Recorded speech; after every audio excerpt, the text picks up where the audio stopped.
Bald Bro was about to start the car when a student girl suddenly knocked on the window, claiming that her tire had blown and she needed a ride. Bald Bro directly replied that it was out of his way. The student girl was not happy and pulled out a gun, forcing Bald Bro out of the car. Immediately, a group of thugs swarmed in and jumped into the car. It was Bald Bro's new Audi. It wouldn't be so easy to steal it. Without the password, they couldn't start it. The thugs became angry and pulled out a penknife. Demanding the password, Bald Bro calmly took off his suit jacket and said, "Does a tiger roar when it is not provoked?"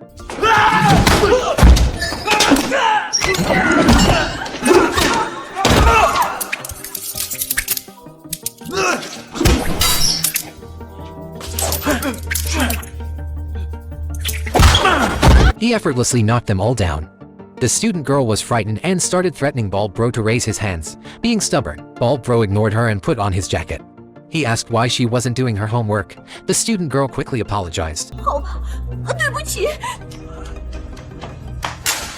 Bald Bro immediately entered the password and started the car because he was a very punctual person and didn't want to be late because of such a trivial matter. Bald Bro was originally a retired Special Forces soldier who chose a career as a deliveryman after leaving the battlefield.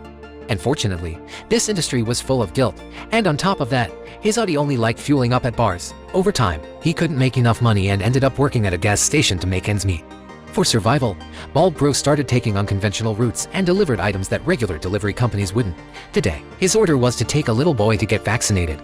Just when he was rushing for time, he encountered this carjacking incident. Fortunately, it didn't delay him for long, and he arrived on time within the specified time frame. As soon as the little boy got in the car, Bald Bro told him his 3 rules. First, he must respect other people's cars. Second, he must say hello to Bald Bro. Third, he must fasten his seatbelt. It was rare to see such a well-behaved child. They soon arrived at the hospital only to find the receptionist nurse had a seductive look with flaming red lips and smoky makeup. It turned out that this hospital was so upscale that even the doctors inside were muscular men. Strangely, the doctor said that outsiders were not allowed to enter when getting vaccinated. Not only were the people strange, but even the rules were strange. Outside, Bald Bro saw blood flowing from the gap under the door and realized that something was wrong. He immediately rushed into the room and saw that they were no longer pretending.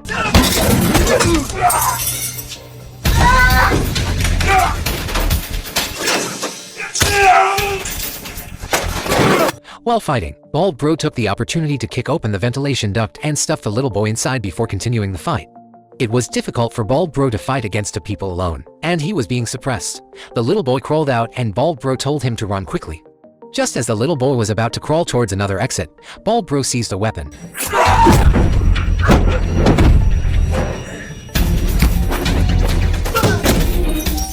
After finally defeating the 2, Bald Bro was at a disadvantage when facing the long legs of the female assassin. It turned out that before they came to the hospital, these 3 killers had killed all the doctors and nurses here. Faced with their relentless shots, Bald Bro used a door panel to block all the bullets. Then he quickly rushed into the adjacent room. The opponent's firepower was too strong, he didn't even have a chance to peek. In a hurry, he turned on the oxygen pipe and placed it on a cart, then pushed it out. Then he picked up a nitric acid bottle, still like a headlight. Bald Bro took the opportunity to hold the little boy and sit in the elevator. The female assassin could only resort to Plan B after receiving the instructions. The hidden sentry in the parking lot put a remote-controlled bomb on Bald Bro's car roof. When Bald Bro and the little boy arrived at the parking lot, they didn't notice anything and quickly drove away. But the female assassin had been waiting outside. Bald Bro's Audi burned some fuel, but its bulletproof glass was extremely robust, and the bullets couldn't penetrate it. He thought he would be safe once he got home, but just as he reached the door, a stranger's call came in. The other party claimed to have set up a sniper rifle and aimed it at the little boy's head. Bald Bro had to immediately open the door for the female assassin and follow their instructions to take the little boy to the designated location. At this time, the little boy's mother also came out, but there was no other way for them at the moment. Bald Bro could only shake his head reluctantly, signaling her not to come over. In this way, their home, which was so close at hand, couldn't be reached anymore. Guided by the female assassin, Bald Bro stepped on the gas pedal and drove wildly. In a short time, they arrived at the pier. Now they were outnumbered, and for the safety of the little boy, Bald Bro had to temporarily leave. Just as he was about to get in the car, he discovered the bomb under the car.